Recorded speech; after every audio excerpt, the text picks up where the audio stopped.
to our pod. And by that, I mean on Wednesdays we read. I'm Hannah. I'm Laura.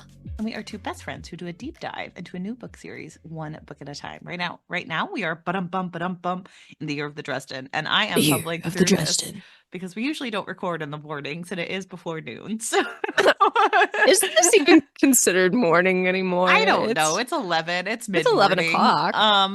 But I'm just not used to it. So my usual spiel is not as off the cuff. But before Anna we is get not feeling it today. This is very out of the ordinary. We're yeah, usually recording in the darkness. oh my gosh. I mean, when you ruin my very specific schedules, I do start running into things like I am a woman in an early 2000s sitcom. So Are you able to are you someone that like really sticks to a schedule and like kind of thrives on it?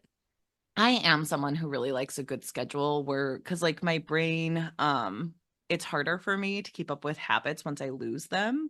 Hmm. So like a lot of times I have like specific habits that I get into that I have to do. Hmm. And then like I feel off if I don't do them. So I haven't been going to my writing group recently because like wedding stuff and traveling. And each weekend I'm like, why is something off? And it's like, oh, because you got in your head like that's specifically what you do on the weekends. Um, and then I don't know, it's a little bit of a vicious circle where I'm like, wow, why am I being such an idiot? And it's like, well, because you Not like being an idiot. the other day I had to go to work, like we're in like reviewing old filing systems, and we had to go there in the morning, and I'm used to doing that in the afternoons when I help out with it. And the rest of my morning, all like every single one of my coworkers was like, why are you so frazzled? And I was like, I can't explain it to you. I think it's an ADHD thing where like it takes more effort for me to like think through things like that. So if it's in a normal Mhm. pattern, it's easier for me to do like a pattern recognition than anything else. So weird Hmm. psychology things. Are you It's someone weird how who brain. Go thrives ahead. on scheduling? I think if I think as I've gotten older, I've become more reliant on scheduling things, Mm, like knowing like, okay, I want to get this planned and that planned and that planned. But just day to day, honestly, I don't necessarily have a schedule, and I am fairly flexible and go with the flow day to day. But I do like to know, like, if I have certain things I need to get done or I have like events coming up, I'm like, I want to be prepared for these things ahead of time. yeah. And so I'll usually like want to get things planned like weeks in advance to be like, okay, so I know I only have this thing going on this day, this thing going on this day, and this thing going on this day. But as far as just like day to day, fairly flexible. Yeah. It's hard to explain. I know my sister, she thrives on routine. Hmm. Like she likes to plan things down to literally the minute. Right. And it's very different because she will get very like anxious and even mad if Yeah. her schedule is not followed.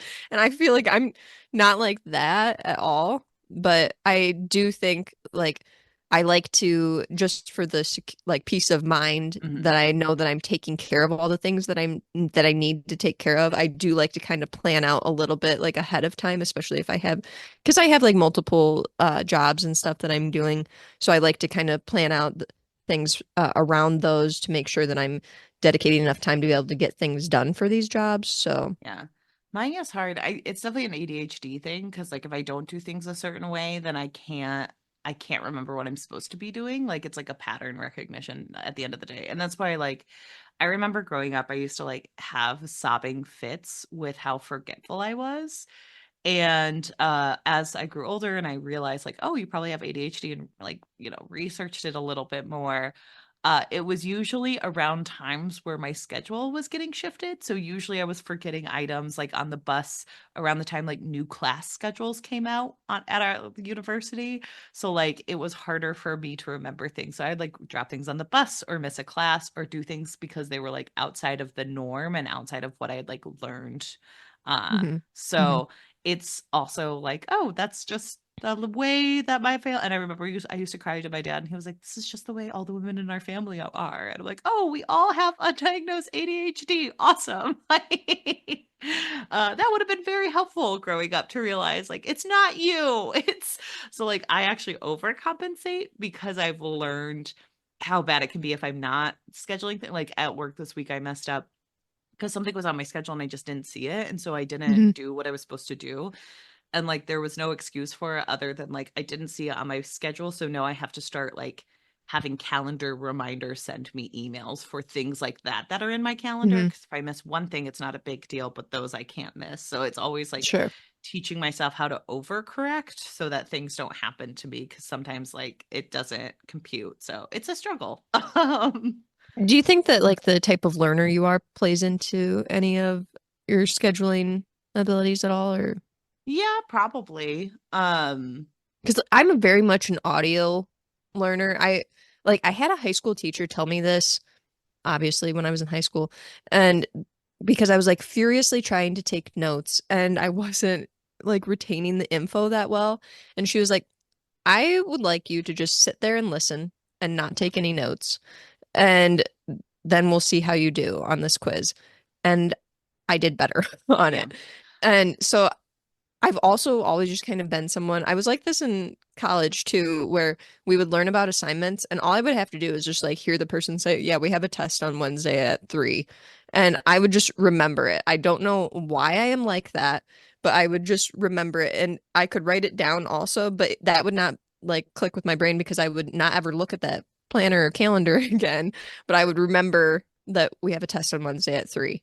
I have to write things down. I'm like a writing learner. So like the best classes I did, like Visual. law Yeah. school, you had to type because there were so many notes. And I remember I had such a hard time like comprehending that, because like I can type really quick and forget things. But the second I wrote something down, like the best class, well, not the best, but one of the classes I did the best in was one where he didn't allow laptops and you had to do handwritten notes. And I had like learned so much more through that because Hmm. it was easier for me to remember, because I remember like a little bit more of writing, or like if I'm reading something and I can remember it in like storyline. So in like for the legal purposes, the best thing I was at when I was at a lawyer when I was a lawyer was reading depositions, because since it was like question and answer and it was written on the page, it was kind of like a story, and I could remember story more than I could remember like quick facts that you were supposed to remember. So That makes that, sense. That makes sense. yeah, so weird little learning things. I buy these like binders with to-do lists on them, and I Hmm. keep notes on each single day of everything I do, and I check it off, and so that helps me like retain, Hmm. because I can't always remember like, oh, 3 days ago you did this, but if The I look on tasks the that you need to get page, done. yeah, and I see what I wrote down along that day, I can usually remember what happened. So like I'll write down like, oh, so and so called me on this day. Here are the meetings you had on this day, like things like that, and then it's easier for me to remember. So, I probably should do something like that because I do I do have like a lot of tasks that I need to get done and stuff like that, and probably would be helpful to just like check them off. But I remember, so like my mom and dad are very much list people, and they would always, this is a funny thing about like my family, a glimpse into my family life, but my mom would always like make a list of tasks for me and my mm, sister to do like during the summer when we were off from school. And so we would each have like every day like a list that we'd oh have yeah, like all these things that we needed to do and then we could go do whatever, you know. yeah. And my sister would be just like right on it, have to get them done immediately before she could do anything else. And my mom still jokes about like to this day, like how I would just like see the list and be like, oh yeah, that's a list over there, and just walk away and have no problem not looking at the list or doing anything with it because it's just like, meh, this isn't gonna bother me. But Yeah. I probably should be more like that because it does help to prioritize tasks like that. But for whatever reason, I have for years like trained myself to thrive in, this is maybe a sign of neurodivergence as well, but to thrive in like the moment of like you've not done anything for this X amount of time, but now the deadline's coming up, so it's go, go, go. Hmm. And then I get it all done before the deadline and it works out great, but it probably would have been better to just piece it out and do a little bit by bit, day by I day. It's weird to see like what works for people, because I also totally understand that. And like my checklist is actually a little bit of an anxiety recognition, because a lot of times if I have a big thing that's giving me a lot of anxiety, if I can write the other things I've done for the day and checked those off, then I'm like, look, you've done 6 other things. Now Hmm. it's time to do the big thing. You can do it. And like it helps me like ramp up my brain for like big I think that assignments makes that, sense too, to like, help you to get through to know like, okay, well, I've done all of these tasks, so that I feel motivated to do this next big one. Yes. And then I'm like, well, there's 2 hours left in the day. You might as well just like knock out this big task because once it's done, you'll feel better. And like, so that always helps me in a weird way. Hmm. Because I know like when I stopped being a lawyer towards the end of it, I had so much anxiety around doing work that I've had to like reteach myself not to be as anxious about work Hmm. assignments, which is not always good that I felt that way about my last job.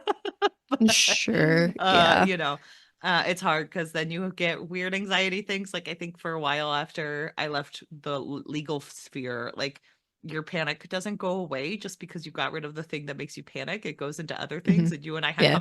It's conversations where somewhere I else. was like, oh, I can't schedule people right now, even though I've never been scared about scheduling anyone for the podcast before for like years, because my brain is just like, You can't do that now. It terrifies you." And I'm like, but why? Hmm. Why did it go into something that I had no problem with? So Hmm. weird anxiety inducing things that we had to work through as a podcasting duo. So I don't know. Do you also experience this thing where like this is just me. I must be like the best procrastinator in the world is what it comes down to, but I I thrive in like last minute situations. Like some of the best papers I ever wrote were like day before.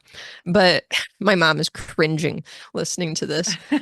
But I also feel like if I have like an appointment or something like going on in the day, it's almost better for me to have that appointment early on in the day because if mhm. it's later on in the day, I will get nothing done because I'll just be like, well, I have an appointment at 4.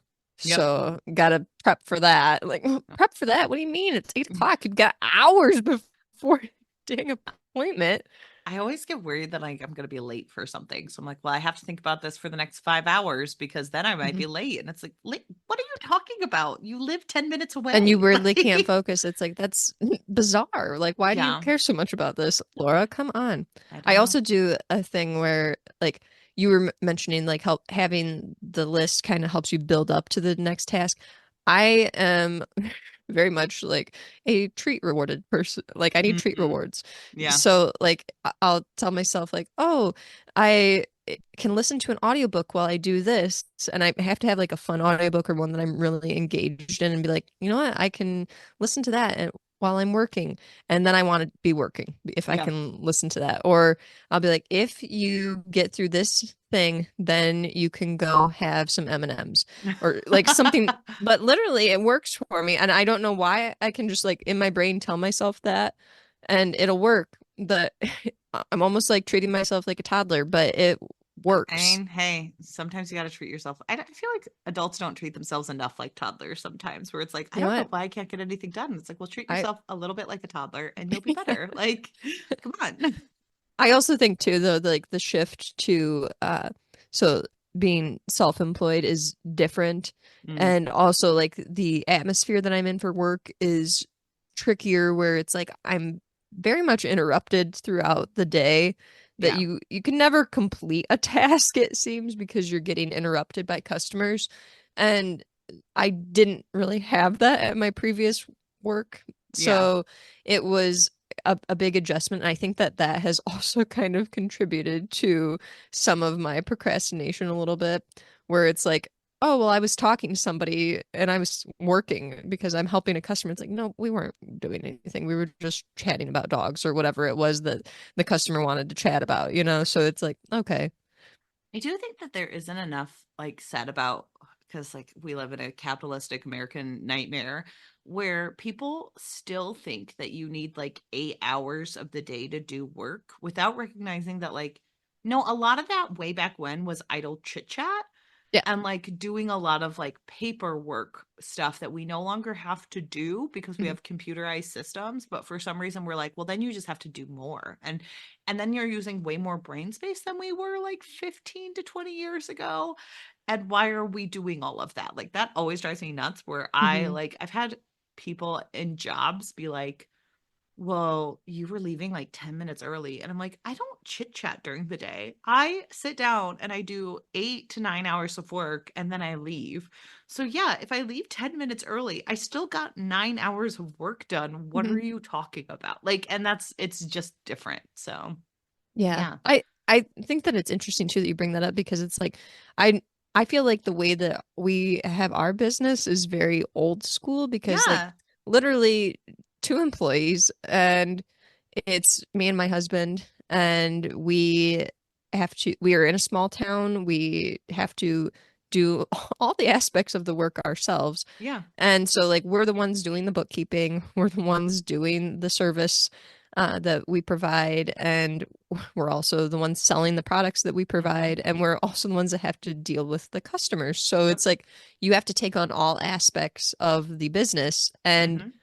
doing those things like interacting with customers takes away from the other aspects of Yes. your job. So then when customers come back on you and are saying like, well, why didn't you have this done by this date? Or why haven't you done this?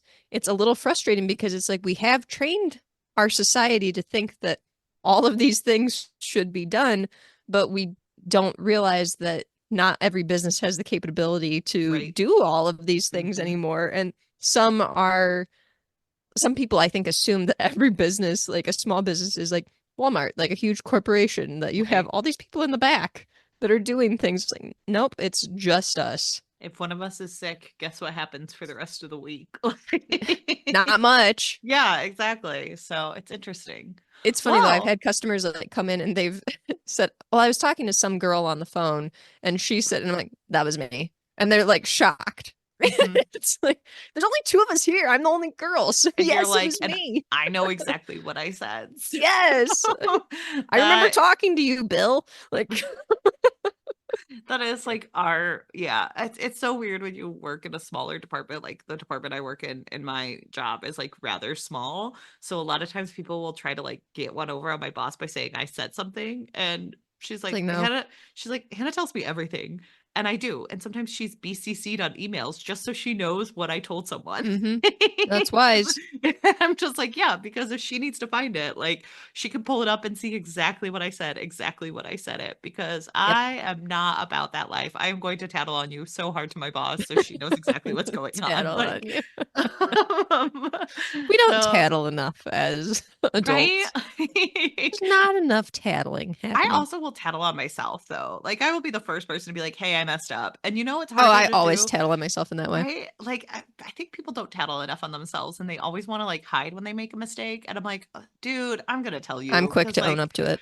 Like, yeah, because if you don't own up to if you do own up to it, I think it actually makes people more frustrated with me because then when I make them own up to it, they like want to tattle on me and get me in the wrong. And I'm like, I already called myself out for that. And then they get mad mhm, because they're like, well, she's calling me out. And I'm like, well, at least I'm doing it to both of us. You're just doing it to me and mhm. trying to cover up your mistakes. So what's going on here? Yep. So, all right, Laura, even though we went on that tangent, what are you reading, watching, and or enjoying other than this witty conversation we're having? So I really enjoy these types of conversations though because I think it's interesting to get a glimpse into like the way that other people get through their day, Oh, honestly, because like sometimes I think you get so in your head that you're like, oh, is everyone like this? Or I'm the only one that's like this. So it's interesting to see how things overlap or don't. oh no, I'm having the best time talking about this. Oh, good. Yeah, no, Good. this was not me being like, how dare you make me tell you Hannah's how like, I get things done in a let's day. wrap this up. No, it's more like we have to talk about an entire 11 chapters of a book, and we haven't talked about Oh, what we're we reading, didn't? watching, and or enjoying. Oh, well, I'm enjoying this conversation, Hannah. But I also recently my book club. I'm part of a book club on Instagram, which has been nice because I don't really have the time to do a physical book club at the moment, but I wanted to like be part of a book club. And so this book club is all Instagram. We each month vote on a theme and then suggest books within that theme and then vote on them. And the obviously the book that receives the most votes is the book for the next month. And the most recent book that we read and discussed together was Firekeeper's Daughter by Angeline Loved. Bouillet. Oh my gosh, I'm obsessed with this book. I know you are. Obsessed. I could not stop talking about it to people. Like I was bringing it up to people all the time. I'm pretty my mom's getting a lot of shout outs on this podcast because I was talking to her about it and she kind of gave me a look. My husband was also just like, enough about this book. Like I get it, you like it. This was such a phenomenal book. I'm just going to start with the cover. The cover is absolutely So gorgeous. And when pretty. I had first seen this, I thought that this book was maybe like an indigenous person mythology or like Native American mythology and fantasy. But this book, the cover is beautiful. It looks like the side profiles of two faces looking at each other, and it forms like a butterfly with uh, Hmm. birds and then flames down at the bottom with like a sun in the background. It's absolutely gorgeous. And I think the cover made me think that this book was a fantasy, but this is actually a YA like thriller mystery book about a biracial woman, a young woman who lives in Sault Ste. Marie, in Michigan, I believe is where that's gonna sound so stupid if that's wrong. Near the border, she is near the Ojibwe reservation, and Okay. this book takes place in and out of like the Ojibwe culture and their life and the reservation and how life is there. And our main character, Donis, she's not technically part of the tribe because she is the product of an affair. She is Hmm. part white and she like members of the tribe have to be voted in and accepted via the council and everything. So she's technically not part of the tribe, but she's unofficially part of the tribe. She has a half brother that she sees often and is close with. She goes to events with her family members on her dad's side of the family who are native. So she is immersed in the culture, but does not live on the res. And she also obviously has friends who are native and they go to school together and everything and do all these things together. But within their community, there is a lot of drug use that occurs, and there's a lot of drug abuse that Hmm. occurs too.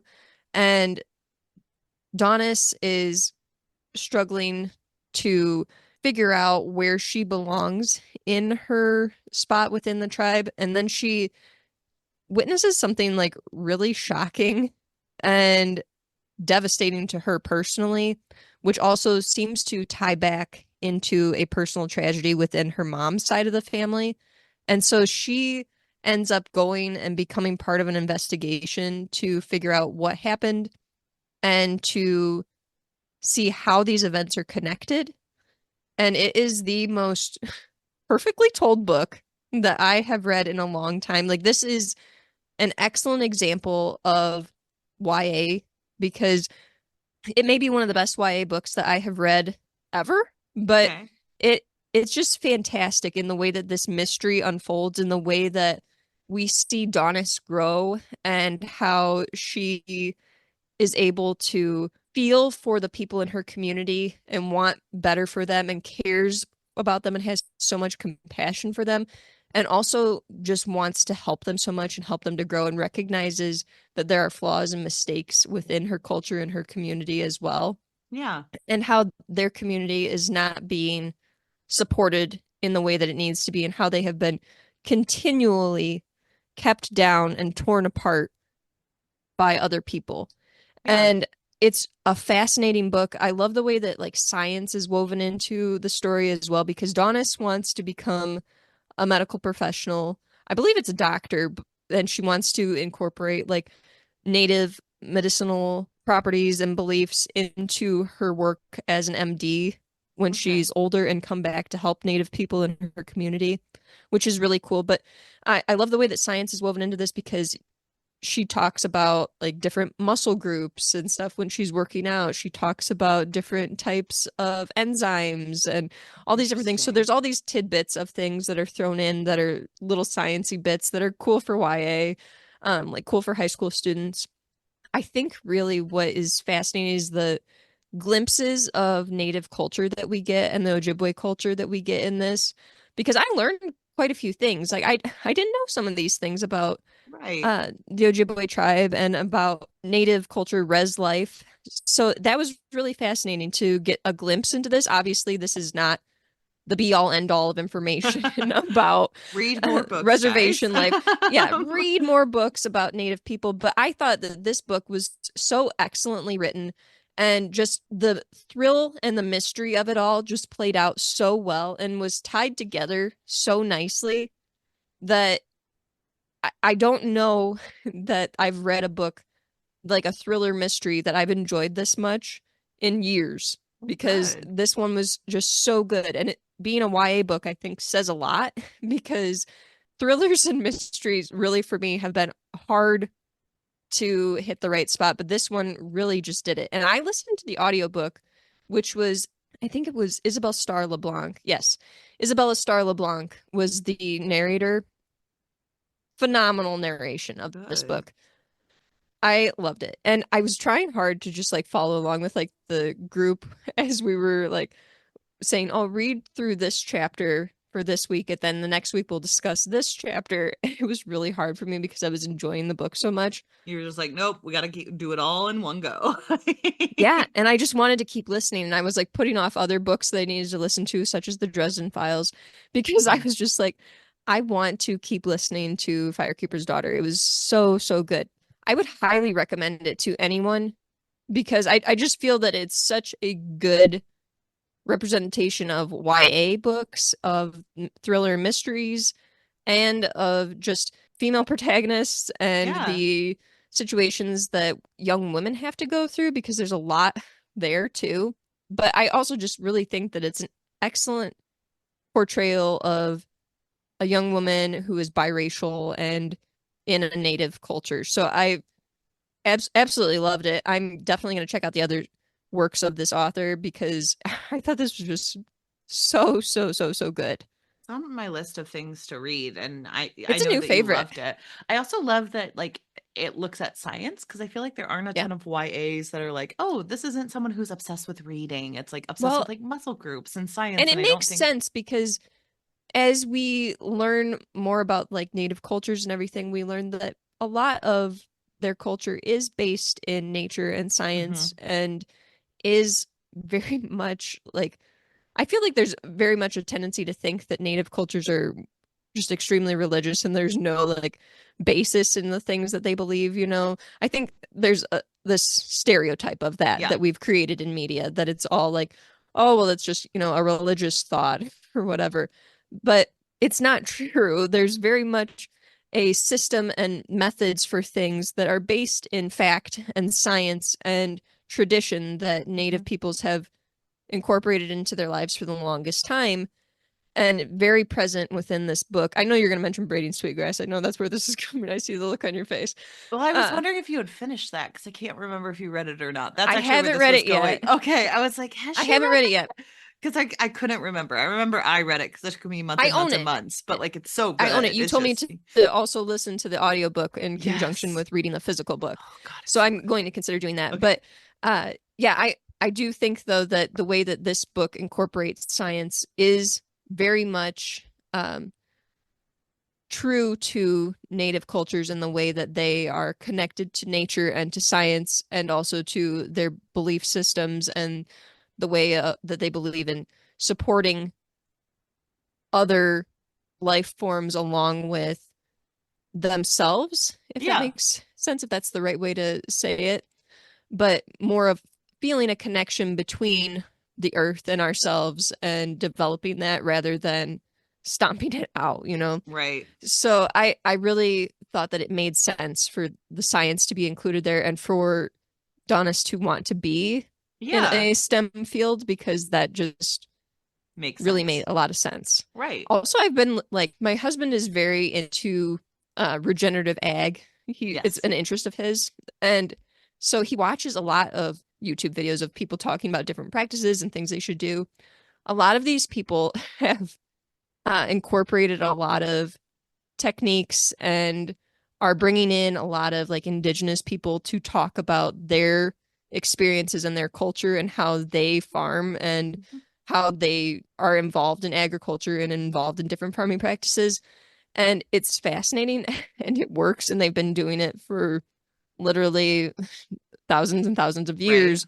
And we, as a society, as a white colonizing society, have pushed them out Yeah. and it's just taken until now for people to finally realize like oh no this works like we need to be doing these things like we need cover crops and we Hmm. need to be doing like rotational grazing. And oh, Yes. guess who was doing this? Indigenous people. Yeah, What a and they were doing it shock. naturally, and it wasn't based on ownership of land and things like that. It was based on like what was livable and yeah, and Yes. community-based things. And You know so what? now it's also something though that I appreciate a lot of these videos that he's been watching because there is a general respect that is Mhm, given to the indigenous people who are talking about these things.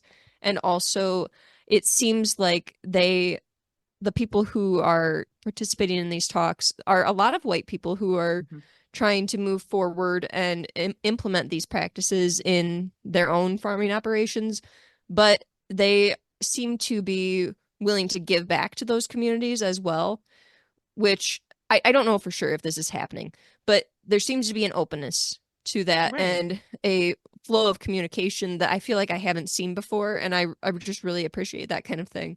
Yeah. So I do think the connection between science and nature and all of those things that was present in this book was phenomenal. So just kudos to the author. And if you're looking for an audiobook, I think that the audiobook was really well done. I'm honestly considering like I got it through Libby, but You're I'm gonna honestly considering like getting it on Libro FM just to listen to it yeah, a million times for the rest of my do it.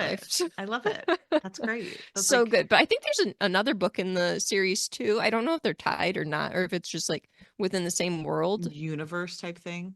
Yeah. So I'm gonna have to check that out. Well, keep us posted on what you find. Yeah, I absolutely will. Also, Hannah, I watched the first 3 episodes of Rings of Power season 2. Is it good? I don't know yet. Jury is out, The jury's everyone. still out. The dialogue is a little clunky. Okay. The first 3 episodes, where I'm just like, who wrote this? Like, come on. Mm, Dialogue, what's happening here? Where they'll say things and I'm like, no, we should have made that sound fancier. I'm sorry. That sounds like I could have written it. But and it's not all the dialogue, but it's just some of it is like that. And I know that's a bad critique. You know, I've complained I about mean, people saying that before about TV shows, but when there's like somebody that's like, my father and I aren't speaking right now. We don't agree on this. I'm like, okay, I feel like there could have been some other way to say that. And also just like the dialogue between the elves especially seems off, okay. where it seems too informal. Whereas Mm, I feel like in The Lord of the Rings, I get it that this is an adaptation. This is not, and I have gone on record being very pro Rings of Power season 1. So me saying this, yeah, I don't I'm think not you're coming in being, hot like yeah, saying this is a terrible show. right. I don't But think you're doing I that. think that like Tolkien's books, the elves especially, seem to have a more like formal way of speaking, Yeah. if that makes sense, And where this just feels a little this dumbed feels a down little almost. too more like a little more like Hannah and Laura having a chat versus like hearing two elves have a chat in Middle Earth. Like Right. it doesn't feel the same to me. Also, like some of the things happening with Sauron, I'm sure you've seen it, Hannah. This is a slight spoiler for Rings of Power, but there's been all sorts of memes all over the internet of people making fun of the Sauron blob. Okay. And I'm sorry, but I also saw that and was like, there had to be a better way to animate this. There Okay. there just had to Interesting. be. Like it just seems weird. Got And it. I wasn't for sure if that was necessary or Mm, if they could have just done something a little bit differently to make it not seem as like almost funny when it wasn't trying to be. yeah. Because you see this happen like there's this blob of Sauron that occurs as he's like kind of in between forms or whatever, and he's this mass that just like flops down a mountainside Yeah. basically. It just looks comical. It goes Interesting. on to like devour a rat or whatever, and I I guess that's totally shocking, but seeing this thing just like sigh and flop down a mountain is comical. Oh, It good. doesn't, it's not supposed to be comical though, Hannah. It's just weird. And I was like, I almost wish they could have done maybe like a smoke type thing or something Yeah. Something a to little bit depict this more. rather than this weird blob. I don't know why that was the choice. I'm a little unsure. Interesting. So, still holding out hopes though, because the trailer for season two was really cool. Okay. And it looked like they were going to incorporate a lot of things. First three episodes, I'm eh on, but you know, we'll see. I do think though it's visually stunning to look at, minus the blob. I think that the costumes and a lot of the detail that they put into like the hair and makeup and stuff are really great. Yeah. And I also think that the dwarves are really well cast and acted like really well. And I also like Galadriel's actor too, Morfydd Clark, Okay. who I think does a good job, but people just like are so used to the depiction of Galadriel in Lord of the Rings that they want this very like stoic person, and it's hard to recognize that like, oh, like people change and they can Over the have course of been, hundreds of yeah, years, over the there course of might hundreds have of been a years change. that she might have, decided to be a little stoic as she got into like her 500th year or something like that. You and Um, I talk about this a lot with TV shows of like the weird, like arrested development we require characters to have, where it's like they could never change, they could never be different. They have to be in love with the same person they were in love with in season one, and they can't have so any weird. character development. What a weird take. What a weird society we live in where that's what we have to do. I I don't know. There's a lot of people that complain about it, and I don't get why they have such a hard time thinking that Galadriel has had to be like this stoic person from birth. Yeah. Like it makes sense to me, honestly, like especially because we know that like a lot of the things that she did in her past were pretty badass. It makes sense that Yeah. she's depicted as more of like a warrior type fighter, a little more outspoken and outgoing, and also not, all knowing, makes mistakes because she's young. But Right. I guess like we can't afford that type of thing to elves because the way that we've always kind of depicted them, we can't afford them mistakes, apparently. Right. Who knows? But uh Sophia Nomvetti, who plays Disa, Durin's wife, is Durin the second, I believe. Okay. Wife is great. I really love Disa. She's the dwarf queen. Um, I really liked her. And then Owen Arthur plays Durin, her husband, and then Peter Mullen, who is actually on Ozark. He plays a terrible character on Ozark, but he acts it well. He is actually Durin, uh, the father, Durin Senior, Durin the Third in this, Okay. and he's well cast as well. I also love Arondir, who is Ismael Cruz Cordova. We just started seeing him, so he hasn't really like taken on like a big role, but I really liked him in the first season. But Disa is Sophia Nomvetti. I love that actress. Like she does such a good job, and I really hope that they highlight her throughout this because she was a popular character in the first season, Okay. and I think that it would be wise of them to really be like, "Hey, here's more of her because y'all like her." Enjoy. Yeah. Yeah. So we'll see. Jury's out on how I feel about this, but visually stunning. But as of now, I'm just kind of like, we need to kind of tighten up this dialogue a little bit. Got And it. like, what is Do a Sauron little what is better. happening with Sauron? Like Sauron blob, What? Excuse what you? is this Okay. blob? I'm good. And then other things I've been enjoying, lots of Wingspan. Oh Lots yeah. of Wingspan. Laura's Wingspan girly, guys. My husband and I played for 4 hours last night. Oh We wow. we love Wingspan now. It was funny though because like so usually our scores are like pretty close. I feel like it's one of those games where I think it's pretty fair to play because I think it's fair to play at least because you can take different strategies and still end up with really close scores. Mm-hmm. And so that's how we usually end up is within like maybe five-ish points of each other. But there was one round, like the first round we played, we were close, and then we are like, let's do another one. And the second round, I ended up benefiting from my husband's cards because he had like a bunch of cards that he had played where they were like, everyone in everyone, all the players can receive X food, or the player with Oh. the fewest amount of cards in their wetland can draw another card or draw a bonus card. And so I ended up like getting all these bonus cards and stuff because he was able to give them to me when he was activating his birds as he was playing. So then I ended up with like a huge jump, like 15 points more than him Oh, in good. one of the games. And then it was funny because he was like kind of mad. Like he was Yeah, of like, I need to course. redeem myself now. And it made me laugh because it's like, this is just a very relaxed game that we've been enjoying. But in that moment when There's he always a gave moment where me it's all not those fun. points, he was just like, what? Oh my gosh, that's amazing. So that was a lot of fun. But we really enjoy this game. And it's one of those things like I will say that we learned how to play this from YouTube because the directions that they include in the game are very difficult to Yeah, understand. I They're do very remember difficult to that. understand. And I think like for people who are going to jump into this game, if you do not have somebody who has played it before who can explain it to you, you have to use YouTube pretty much to learn how to do it. That's how we did. But we still like just learned like at the top the play a bird. There's like you can trade two foods for another type of food. Like we just learned that Oh, good. like last night. We're just like, what have we been doing all this time that we could have been utilizing that? So there are pieces of this that I think need to be better explained in this game.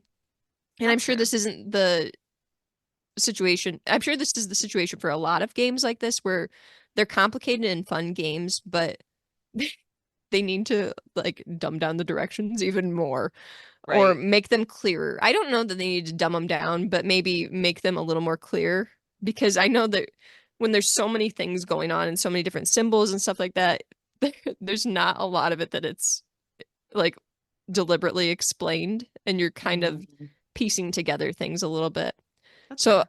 YouTube is your friend if you're getting into any kind of gaming because we've been watching a lot of YouTube videos on like how to play Wingspan and also like trying to decide what other games we'd like to get into because we're like, would this one be too hard or this one be something Be we would just right. enjoy? And people on YouTube, they got you covered. Like Oh, I good. I love YouTube people and they play a lot of board games. So Man. that's your source. Hannah, what have you been reading, watching, and or enjoying? So for reading, I read Land of Milk and Honey by C. Pam Zhang. Honestly, one of my top books of the year. So this Ooh. was a book I did for my book club as well. And it's exactly the type of book that we like. I would say it's kind of similar to Tender is the Flesh a little bit, where it's just like very ephemeral and very like psychological. So it's about this chef Hmm. who is living in a world where there's a huge smog that's led to like food blight. And like so she's a chef that can really only serve like this like mung bean protein that doesn't taste that good. And she's hired by this very rich billionaire to be like a chef for this restaurant he's running Hmm. to get people to buy into this like safety play like safety area so she gets to cook like with foods she hasn't cooked with in a Hmm. while. But she is required to like live on site and she's required to like not talk to many people. Like she can't learn Italian even though she's surrounded by Italians. And it's very much like eat the rich type style, like wow, aren't they so weird? But then she like starts to have feelings for his like very weird like 20-year-old daughter.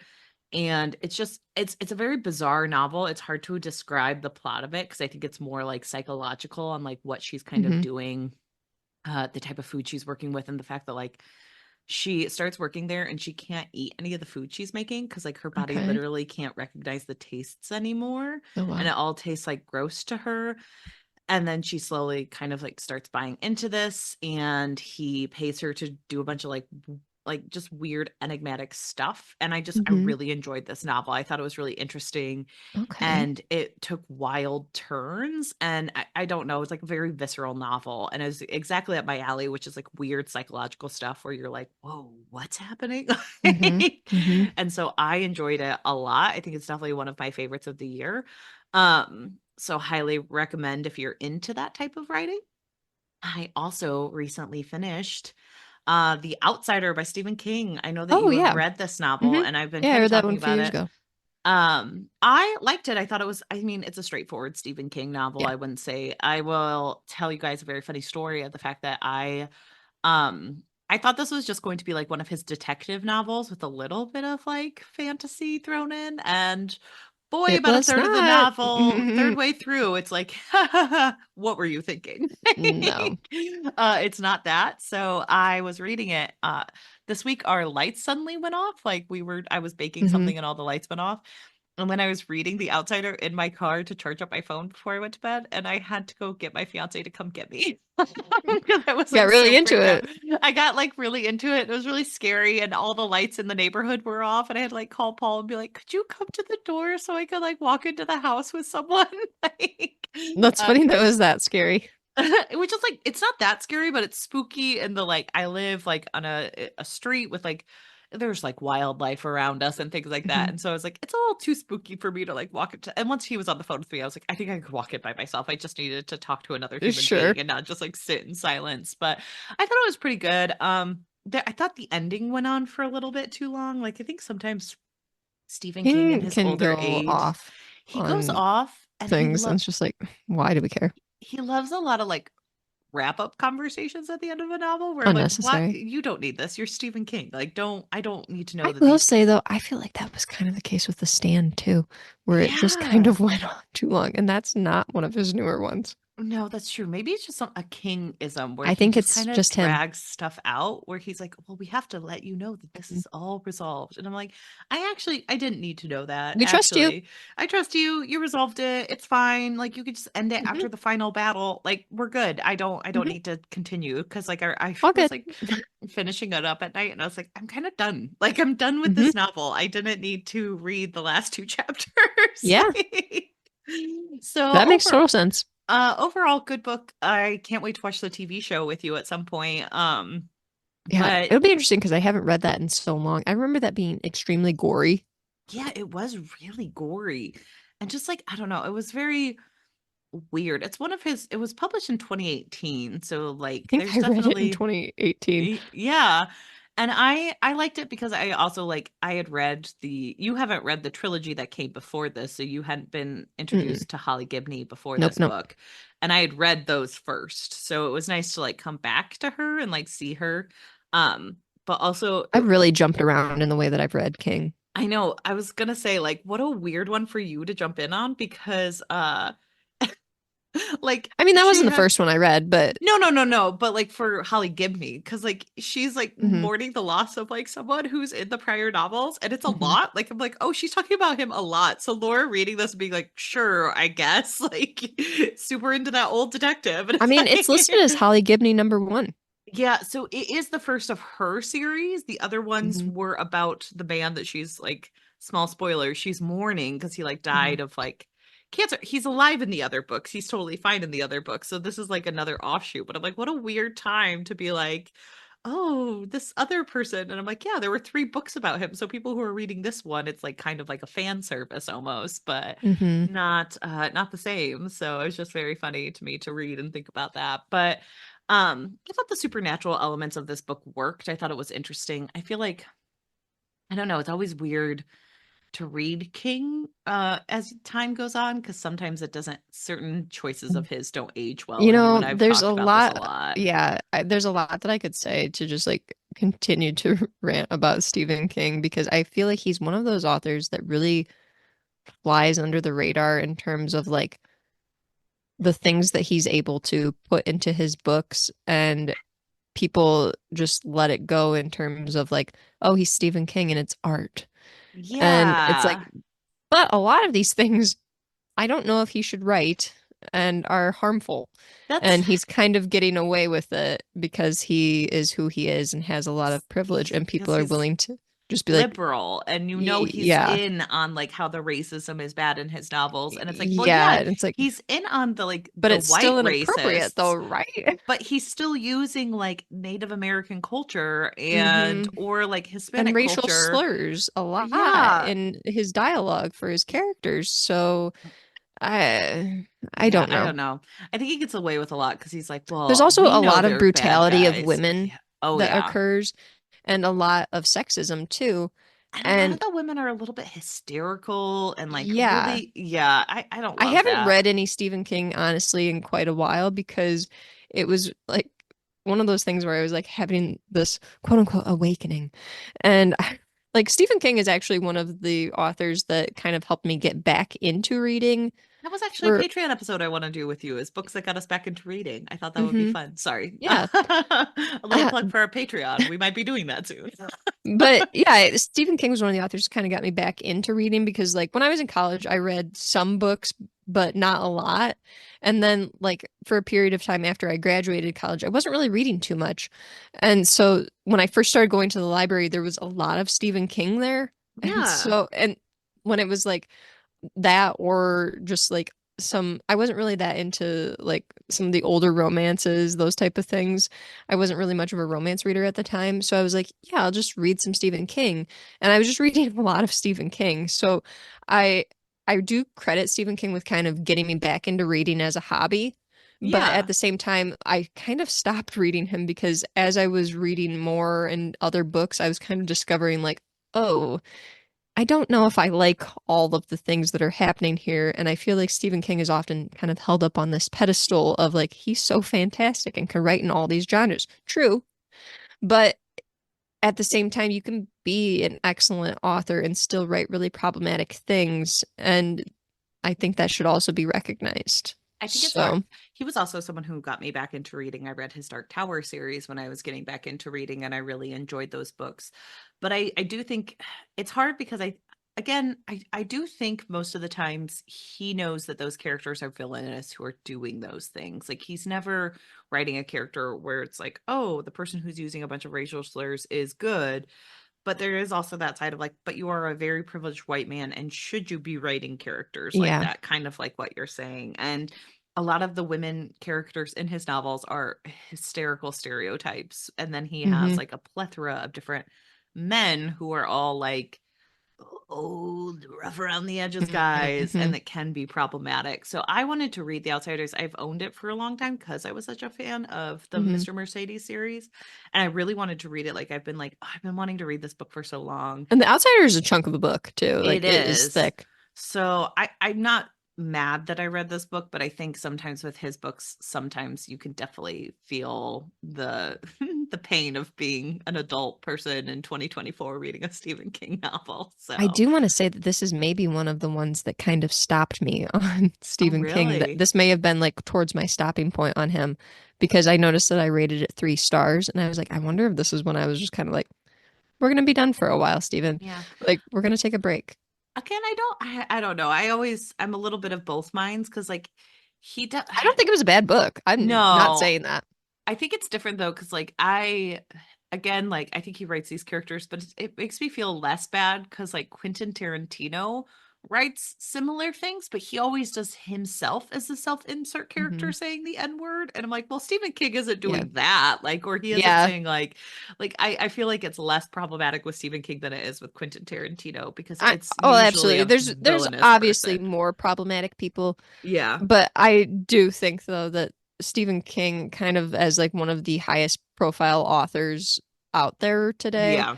seems to not catch a lot of His own his blind own, spots. yeah. And I feel like he's also not catching a lot of audience that are pointing out these things. They seem to Yeah. just be like, oh, Stephen King's released another book, instant Goodreads award. And it's like, but come on. But yeah, I think that's fair.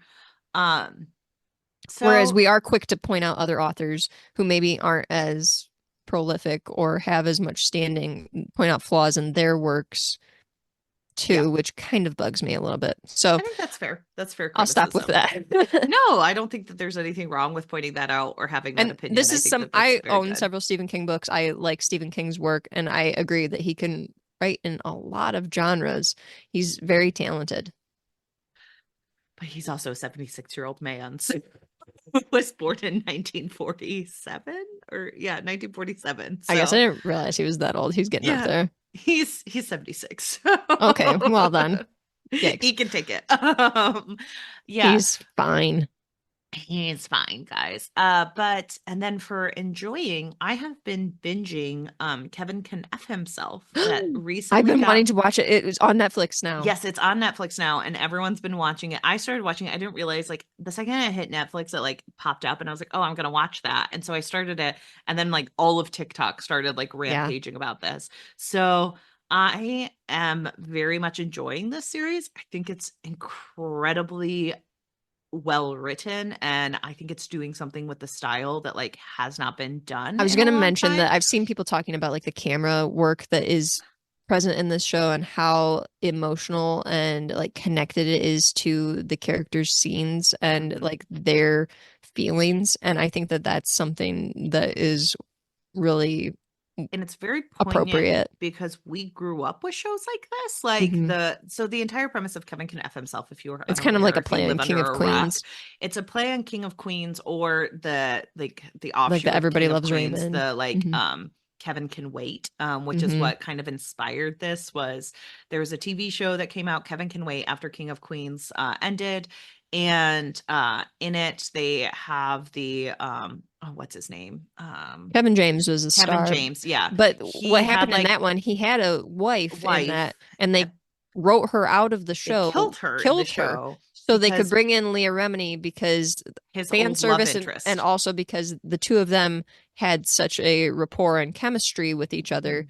that when she guest starred for an episode, fans like lost it Yep. and they wanted her back. So they were like, "This is how we save the show that's failing," Hmm. And and then it didn't still go got well. canceled. And so the entire premise of this, like, there were a lot of early 2000 sitcoms about like frumpy husband who's married to a very Super hot woman. beautiful woman who does all the housework, and the guy gets into shenanigans, and the girl is just a little shrew telling him that what he can do and what he can't do. And so this show is kind of telling, it's that type of sitcom when this husband, Kevin, is in the room, but the second he leaves, it becomes like this dark, gritty show. Hmm. And it's through the premise of like the world around Kevin is very bright and shiny. Because a lot of the premise of the show is like Kevin is actually a narcissistic type person, Yep. not like a diagnosis, but he is very self-centered.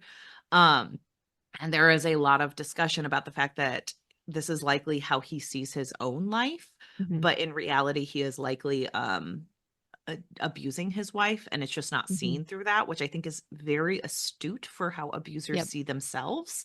Because he's like, oh, Allison's just this terrible wife who never lets me do anything fun, but really, like, people pointed out she often leaves the room injured, and she got like injured, Mhm. quote unquote, somehow in the last scene, and it was like funny and little, and so in the first season, she decides that she needs to like kill him to get away. And if you look at this as like a sign of like a domestic abuse situation Mhm. that you're not seeing on the screen, it's very interesting, and it kind of shifts your perspectives a lot. And I thought it's just really well done with the way they do the camera work. It's really well done with how they have the underlying like domestic violence is likely Mhm. happening, and the fact that it does like point out with all of these like quote unquote cute little shenanigans he gets into, that like if this were really happening in real life, it would be horrifying. Like, Mhm. he has Mhm. a moment where he like, this is in the like season 2, it was only on for 2 seasons, 16 episodes, so it's a quick one, but like he throws his dad's love interest hearing aids into a cup of coffee, and it's like a funny fun cam situation, and it's like, could you imagine ruining someone's $600 hearing aids because you don't Yeah. like them? Like, that's horrifying. And Mhm. like But there's these like, are the type of plot lines that would be on King of Queens. exactly. And so it's just kind of showing like the ridiculousness of like what we kind of allowed to be funny way back, Hmm. in the early 2000s. And so I've been enjoying it a lot. I also really liked like a lot of this is like the friendship between Allison, who's the main character played by Annie Murphy, and Hmm. Patty O'Connor, who's their next door neighbor, who in the beginning of the show is very much like in on the jokes with everyone. And then, like, slowly Allison calls her out, and she's like, you hate them just as much as I do. They're just as mean to you. You just Hmm. get to make fun of me. And there's a beautiful scene in season 1 where like Patty's kind of being like, well, you're part of the problem. Da, da, da, da. Da. And Allison like is like, do you remember when I worked as a paralegal and I was about to make something of myself, and like Kevin was convinced I was sleeping with my 80-year-old boss, and he poured sugar in his gas tank. Like, I lost my job and you guys all just laughed. And it shows like this is hard and it's Mhm. not fun. And like they do amazing things with Kevin's best friend. Like I was really impressed with this show. I think it's like very artistic and very different and unique. And it's the executive producer is a woman, Valerie Armstrong, which is very impressive because I think that that helps with all of this stuff. Where did this show start? Like, what It started network was on it on? AMC. And so AMC? AMC is Okay. amazing. And I wanted to watch the show, but I didn't have capabilities of getting to AMC Yeah. when it was out live, or else I would have watched this because I remember wanting to watch it so badly, Yeah, which I is remember why hearing about it, and that's why I like gasped when you said you started watching it because I was like, I oh, I've been like dedicating a lot of time to a TV Tuesday that we have coming up, and I yeah. didn't I didn't have time to really But watch too much new stuff. yeah, and so I've just been really impressed with this one, and I've been binging it all weekend. I kind of like Hmm. started on like Thursday, and I've just watched almost all 16 episodes. I was watching it before we started. Hmm. So I'm 2 episodes away from finishing, and I can't wait to see how it ends because it feels so smart. So Yeah. yeah, definitely I recommend it if you guys have Netflix, go, or AMC, go watch it because I just think the show deserves like all the praise it was getting online. So Cool. um, yeah, but shall we dive in Yes. What chapter are we on? to we're on chapter 12. I can Uh never remember. so this book is a little bit messy because in this we smash cut. Like I usually read each section before we do this. I read ahead this time around, but I often read it in sections. So we had like recorded and then we had a week in between. So I started reading this weekend and I got to chapter 12 and I was like, Harry's on a boat. Why is Harry on a boat? And I had to like flip back to realize the doll told him about like, hey, the Yeah, people who the stole Cabbage the Patch doll. shroud are on a boat. And so Harry's on a boat in a harbor. So this Um, book, though, I feel like is Dres like Butcher gets back to all love of the his plot horse. lines again, Yeah. is the I didn't thing, love which this. was Messy. tricky. Yeah. So Harry goes onto the boat that the doll sent him there. He sees a woman changing and she has a slight British accent. There's like a Uh, Canadian flag hanging from the ship and everything, and he's like watching a woman get undressed, being a dressed. peeping Like, I'm Tom. like, quit being a creep. And Like, he's like, I'm no. not a peeping Tom. It's for detective work. And it's like, you're still watching a Liar, you're woman be such a naked. freak. But he Um, notices that they're like there's two fridges in this place, and oh then yeah. their second one is like a big strong box. He's like, I Well, wonder what's first in of all, there. the lady is undressing on the phone and she's like, oh yes, we're gonna make the drop at so and such a place. And so Yeah, she so gets he's like, into they're the probably the church shower mice. and he's like, okay, I think I could like sneak in and steal it now. And he sees the dummy fridge and he's like, that's too easy. I bet it's in a laundry basket because Harry Which, Dresden how is would a he just detective. know that it's in a laundry basket? Like, And so he no. finds the shroud, and then another woman whose name is Anna stops him. The phone call was a setup. She was like calling her from the dock, saying Hmm. like, "Hey, he's here." They tie him up, take his tools away. They have him at gunpoint. They say they're waiting for a friend, and Harry's like, "Yeah, your friend is dead because he's the man who died from the plague." Yeah, And that then Gaston is who it was. Gaston, yes, and then No one dies like Gaston. No one no slash one like dies like Gaston. Gaston, gets the plague like Gaston. No one No gets one's all slashed body up is like examined and by Waldo like Gaston. so then they're like, oh my gosh, he's dead, and they don't know what to do. And then they're attacked by a Denarian. And Mhm. so it kills the woman in a towel, which is why I forgot her name because she It was rarely showed. Garcia. Garcia. Okay, thank you. And Yeah. the this Denarian, it's like another person who is like inhabited by a demon, maybe, but it's like a Mhm. snake-like One of the creature fallen. who Yeah. looks like Medusa. Harry fights back. He's able to get the Denarian to like run away by pepper spraying her face and putting her Which, into who would have thought that some of these everyday tools that we have, like pepper spray, were that effective? I actually really liked that because it reminded me of like our favorite things about Nynaeve and Wheel of Time, where we're like, yeah, everyone's like using magical powers and she's just punching people. It just makes me laugh though because we have him fuegoing and then all of a sudden he's just like pepper spray. Well, he didn't have his tools and he can't just use word So magic. funny. He's feeling But he weak. does bring his tools. I know, but That's they the took him thing. away from He him. has his force freaking blasting rod. I know, but Oh, they took it away from him. oh, he's Um, just doing a bad job. so the Denarian leaves, but then Anna cold cocks him and gets away with his duster. That was a funny thing to me because he obsesses over this the rest of the book. I mean, it was a gift from Susan. So uh He is obsessed with this dang coat though for the rest of the book. always. So Harry calls the priest he's working for, and the priest is like, "Why'd you let them get away?" Vincent, right? Yeah, Vincent. And this was the moment where Vincent was like, "Why'd you let her get away?" Where I was like, "Well, Vincent's obviously evil." Like, no priest reacts like I this. had already read quite a ways into the book, Hannah, when you were like, I think Vincent's a bad guy. And I was like, man, time will tell. No, then when he was like, "Well, why'd you let him get away?" I was like, "Well, this is obvious now. Like, it's not even, it's just on the page." Hmm. And so then Harry like hangs up with him and he's like, "I think I might go to bed." But then he gets a phone. This is like Harry's like, "I'm so tired, I'm so sleepy, but I keep getting phone calls." Because then the coroner calls him. And he's like, "I'm still working on the autopsy. These germs are dangerous, but they seem degenerative." And Harry's like, "Yeah, they're going to degenerate in the morning because this is magic. And Well, so they're it's just going to, constructs, is what it is. So, like at sunrise, they are going to they're going to disappear because they thrive off of the darkness. Yes. And Matt, like, the light is enough to dispel Yeah, them. like And the that's energy like, that holds them falls apart in the sunlight. and then Susan calls and he Well, is, she's there, isn't oh, she? she's there. Yeah, she's there She's like, to Harry, talk you to look him. She's terrible. like, "You need to get some sleep." And he And he's accuses her of stupidly fucking jealous of Martin. Like, Martin.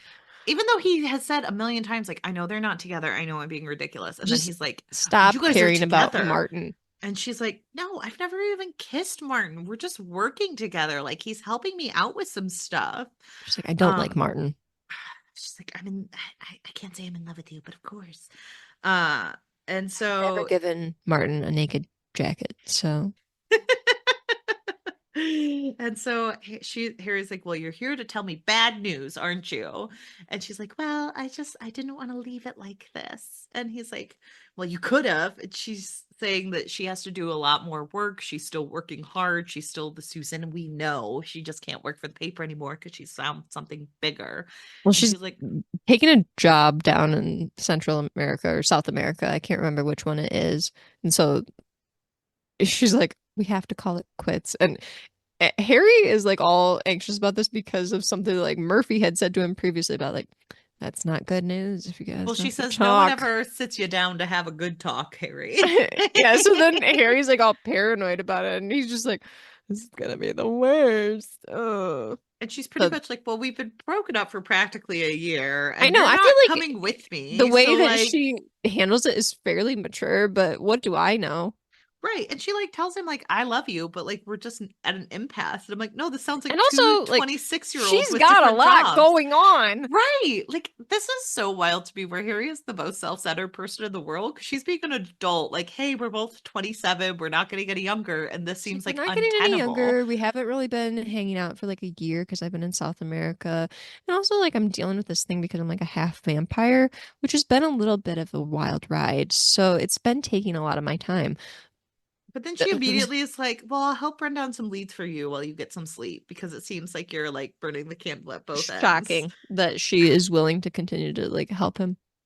And then he's sad because Susan's going to leave him and they say Hmm. goodbye to one another and he falls asleep and he But then he has, has a dream about her like ripping out his throat. yep, exactly. And then Mickey Mouse wakes him up, Oh, his alarm cute. clock, and he's like, "Well, I draw the line at." There are so many like media like call outs and like mentions to different Yeah. properties in this book. I loved it. I did like the him having a Mickey Mouse Hmm. clock. I thought that worked with Well, his he mentions the personality. Cabbage Patch Dolls. Oh yeah. Spider-Man is mentioned, Mickey Mouse. I'm pretty sure there was a Michael Jackson reference. Oh There's yeah, all sorts definitely. of different references in this. So he has to go to the Carpenter household because he has to see if Michael Michael will has a be his suburb second. yard in I Wrigleyville. know. I was like, that is untruthful. I was trying to figure out the My sister logistics would be of so having a jealous. backyard in Wrigleyville. Like, excuse you. Oh, Um, so funny. That'd be so expensive. it'd be so expensive. Like, what does Michael do for a living? He is just a A knight. night. How do they He's a make knight. money? Just divine intervention. He gets good lottery The tickets. the Um, charity of all the people who are glad for his work. oh my gosh, Charity, the shrew of all shrews in this book. I mean, like people give out of the kindness of their hearts Oh, because I they're thought so you meant appreciative of. I his was work. pretty much like, this is a Kevin can Charity's fuck obviously a himself. stay-at-home mom. Yeah, Like, I know, because they have 5 million children that seem to yeah, multiply every time they're out of the room. Like they kept listing off yeah. random children, and I'm like, the neighbor kids have to be over at this point. You can't have this many kids just randomly off in the distance. So anyway, He needs a second for his duel, and he goes up in the Molly, tree house. he's in the treehouse like looking for everyone, which weird energy. And then Molly shows up and she's not a good little Catholic girl. No, she's She's like wearing too taking out much her nose makeup. ring She and has switching nose out her ring, bra. eyebrow ring. She has a red bra showing. Like, I do like that Jim Butcher seems to have clocked what 14-year-olds think is naughty. Yeah, Like, I'm wearing a red bra. I can't show that to my parents. Like, but at the I same time, like the conversations with Molly are so inappropriate because she asks if he's on the lam, and then she makes a comment about fun time handcuffs, and I was like, yeah. okay, no, I cannot. And he's like, "Where the beep did you hear about that?" And so she's Which like, "Well, at my least he's uncomfortable with it yeah, at versus least he's like, not like, oh, I'm ooh, horny. yeah.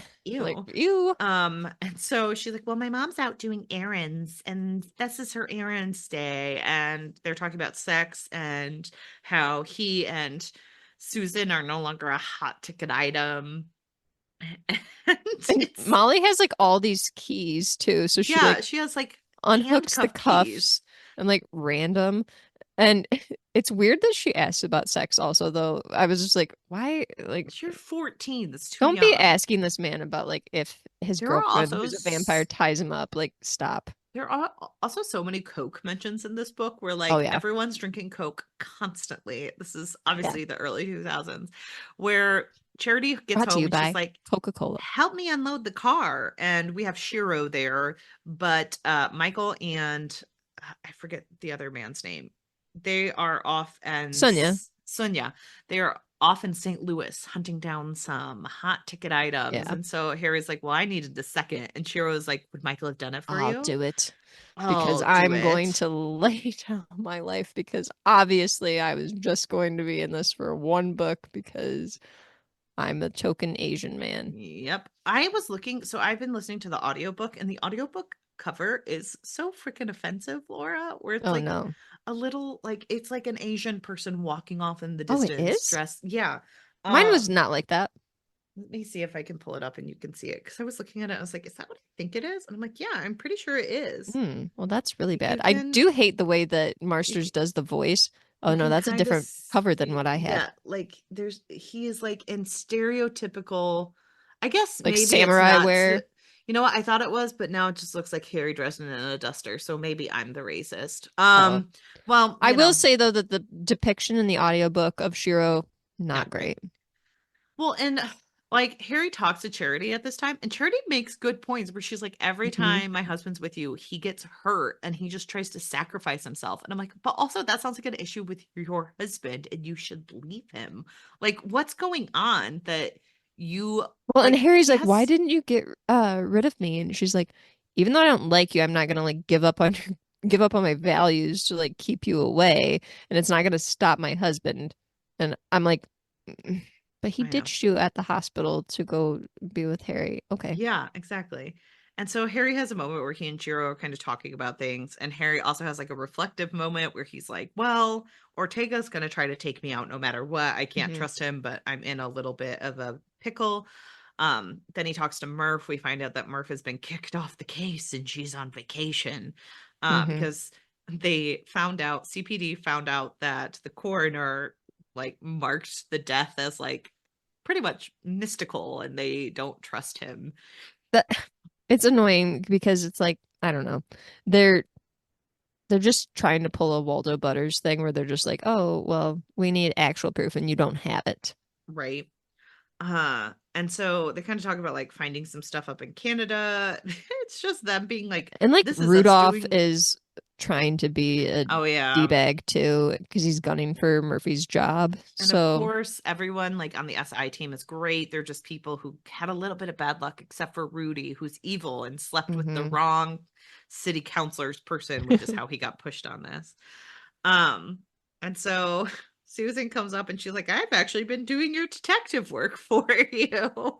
Okay, so this is where things take like such a weird shift because she's like, Oh yeah, because when Harry was escaping the boat, he grabbed like a legal pad that had something written on it and it said like Marriott and it had like a time that was like close to midnight on it. And a so blink and you miss it moment. a blink and you'll miss it boat. I did remember him grabbing it because I was like, well, that's Deus machina paper legal thing. And so she's like, well, I looked into it and there is a $5,000 per plate donation to charity for the Chicago Historic and Art Society going on tonight at the Marriott. So they're And she's like, probably selling the I shroud worked for the then. arcane, so they gave me some tickets. What a lucky. It's like, I don't know. She I just don't like know. falls And into that so basically. Harry had made sure that the priest gave him some thread to create a channel to get to the shroud, and the guy had to like drop it off at the security desk when the Hmm. security person didn't want to open the safe for him. What a wild moment to randomly put in here.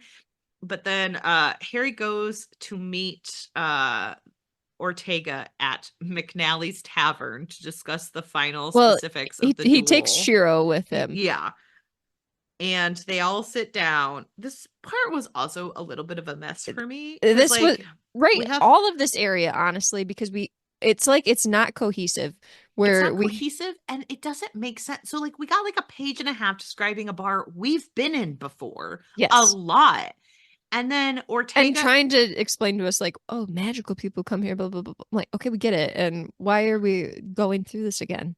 and then like they're all sitting down chit chatting about what's going to happen with the duel.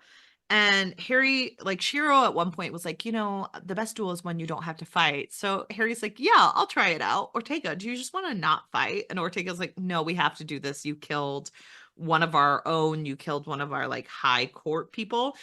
And Harry's like, well, killing me won't bring her back. And then like Ortega gets under his skin and Harry stomps off and leaves the room while they finish prepping for the duel. And I'm like, did Well, Harry like did he just want to not write this so he made Harry stomp off and leave the room so he can find out afterwards what happened?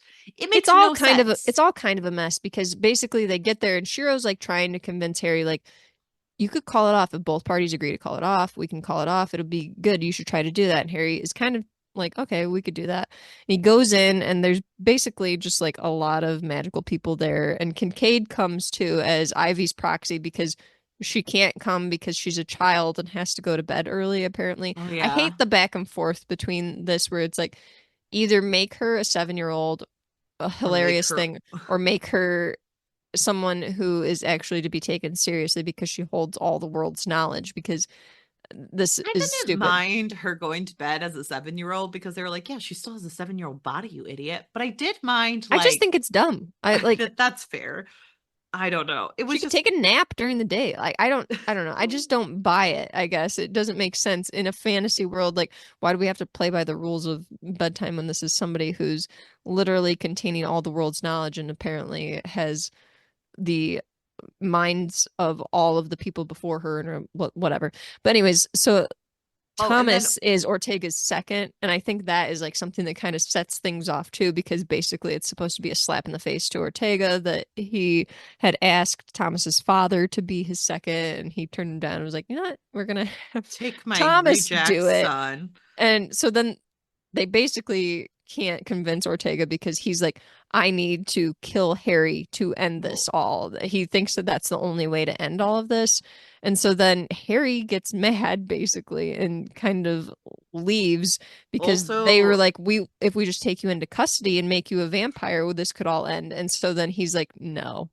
well, because Harry finds out they feed off children because they're like the easiest to feed off Yes. and have recuperate. And And Harry's so like, then I he's don't like, hurt I kids. have morals. And it's like at But times, but we're also reminded that Thomas is a white vampire court man mhm. who is an energy vampire. I like Colin Robinson. Yes, exactly. And so Harry finds out that they set up the duel for like 2 nights from now, I want to say. Oh Yeah, no, it's like yeah. sundown at Wrigley Field. Sundown at Wrigley Field, and it's a test of wills because Harry's Yeah, like because they have to he agree thinks on that like what weapon. and Thomas is like, hey, like he's gonna kill you. Ortega's no one to mess around with, and he's going to Hmm. like set you up. You can't get away with this. And then I And have a note Harry's that like, says the accent that they use for Shiro is so bad. yeah. And it's funny. And so Shiro kind of heads out, and Susan picks up Harry from McNally's to go in this like limousine driven by And Martin, because of yeah, course. she's got And a tux for him, and she's like, change here in the back seat, and so we're let me ready. watch you. And they go to this party. It's a They whole head in, thing. they're looking hot. They're looking hot. They're Harry's like, dancing let's together immediately to get get going. And she's like, we have to mingle before blend we do in. some detective work. Let's go to this auction and participate a little bit. And It's like, Harry oh like gosh. runs into Marconi, and he accuses him of trying to gun him down. And Marconi looks surprised by this I will say statement. that there's a moment where I feel bad for Harry because he mentions like being at that gala or whatever at that party, and he's like, he has a moment where he's like, "This is great. I really enjoy being with Susan, like kind of seeing her mingle with all these people and stuff." And I feel a little bit sad for him in this moment where I'm like, he can't ever have just like a moment where he's like enjoying himself, it seems. He can't. It's against the rules because he's Harry Dresden and he's very He's got to be sad. miserable. But Marconi looks sad when he, or like looks surprised when he brings up like, oh, well, you guys sent someone after me. Mhm. And Susan and him, like all of a sudden Marconi's people are after them, and they have to Mhm. like make a break for it so they can find out where the shroud is. And then there's a And Lord of the Rings reference. oh, I think I forgot about that. Yeah. Because he asked if they're art collectors, and I think they make a Lord of the Rings reference in Oh that. yeah. Well, and Harry also, we learned that Harry's a dancer. He knows how to He's good ballroom at dance. everything. Because he used to teach old little biddies because he's so kind and so So random. chivalrous.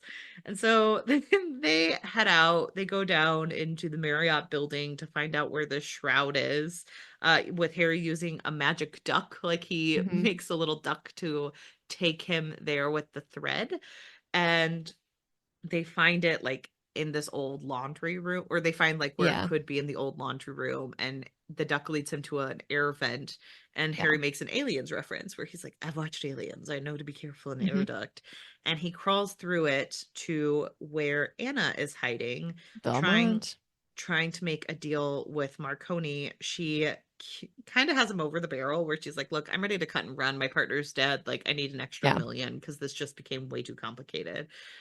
So Marconi pays her, but as he's paying her, Harry is sneaking in. We also find out that she has a transmitter where she could blow the entire shroud. Yeah. And she's going to like leave it as an insurance policy where she's going to leave so Marconi will let her escape after I he mean, paid she's her. easily the one that's like kind of looking out for herself in all of this, it Oh seems, yeah. where it's like she has thought this through. And so she tells him like where to find it, but she's like, I better be able to get out of here. And so Harry pretty much grabs her, and he's trying to get his coat back because of course he Yeah. is. And he's And like, she shoots him where's, in the leg. yeah, and he's like, where's the transmitter? And he's kind of telling her like, hey, you're in a lot of danger, you can't Yeah. be He's doing trying to this. warn her about the fallen. And he's like, look, like everyone is out to get you, this is not a good area. And all of a sudden someone comes in, and he's like, This I'm big going to kill you. demon, He's like a big female that demon. Harry is kind of hot for a little bit, Oh but God. it's And this kind of a other serpent demon named thing. Nicodemus. And the serpent person is his daughter, I guess. Hmm. And so they have like this huge And there's a fight Sesame Street reference. where Anna's trying to get away. They're trying to fight Nicodemus, and Nicodemus is like, surrender the shroud. And Harry's like, well, Hmm. we could make this blow in just a second. Um, and so they start fighting, they start running, and Harry is captured by Nicodemus.